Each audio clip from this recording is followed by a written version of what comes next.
Machilipatnam MP Balashowry సూచన మేరకు బాలశౌరి యువత పామరు నియోజకవర్గంలో మచిలీపట్నం ఎంపీ బాలశౌరి సూచన మేరకు పామరు నియోజకవర్గం జమ్మిదగ్గుమిల్లి గ్రామానికి చెందిన జనసేన నాయకులు కార్యకర్తలు కలిసి తోట్లవల్లూరు వల్లూరు పాలెం వద్ద ఏర్పాటు చేసిన పునరావాస కేంద్రంలోని 700 మందికి భోజనం అందజేయడం జరిగింది. అనంతరం ఏర్పాటు చేసిన కార్యక్రమంలో ఎంపీ బాలశౌరి జనసేన నేత బండి రామకృష్ణ ముఖ్య అతిథులుగా పాల్గొని మాట్లాడారు. సుందర్ నగర్ లో వారికి ఏర్పాటు చేయడంతో పాటుగా కళ్యాణ మండపం నిర్మించేందుకు కృషి చేస్తామని వారన్నారు. త్వరలో కేంద్రం సహకారంతో కొల్లు రవీందర్ బండి రామకృష్ణ కొనకల నారాయణ ఆధ్వర్యంలో శంకుస్థాపన చేస్తామని వారు హామీ ఇచ్చారు. 50 డివిజన్ జనసేన పార్టీ నాయకులు పాల్గొన్నారు. రామకృష్ణ గారు ఇక్కడికి వచ్చినప్పుడు ఒక నెల 2 నెలల కిందట ఇక్కడికి వచ్చేసినప్పుడు ఇక్కడ ఒక పార్కు పరిస్థితి బాగాలేదు, దాన్ని బాగు చేయించాలని చెప్పేసి అడిగారు స్థానికంగా ఉన్నటువంటి పెద్దలు. దానికి ఒక 18 లక్షల రూపాయలు ఎస్టిమేషన్ వేయించారు. తప్పకుండా సిఎస్ఆర్ ఫండ్స్ లో ఆ పార్క్ ని డెవలప్ చేస్తామని సందర్భంగా మీ అందరికి కూడా మాట్లాడుతాం.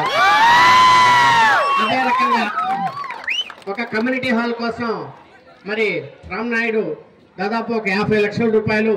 ఇక్కడ చాలా చిన్న కుటుంబాలు సార్. ఇక్కడ ఉన్నటువంటి వాళ్లకు కళ్యాణ మండపాలకు వెళ్ళి పెళ్లిళ్ళు చేసుకోవాలన్నా లేకపోతే పుట్టినరోజు ఫంక్షన్ లాంటి ఏదైనా చిన్న చిన్న ఫంక్షన్స్ ఉండి చేసుకోవాలన్నా కళ్యాణ మండపాల్లో దాదాపు 50,000 లక్ష రూపాయలు పెట్టి చేసుకోవాలనేటువంటి పరిస్థితి ఉంది. చాలా మధ్యతరగతి కుటుంబీకులు అని చెప్పేసి అడిగారు.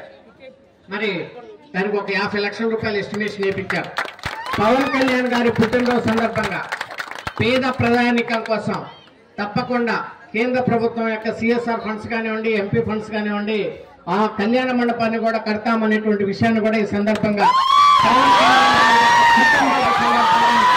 మరి మీ అందరికి కూడా హామీ ఇస్తా ఉన్నా.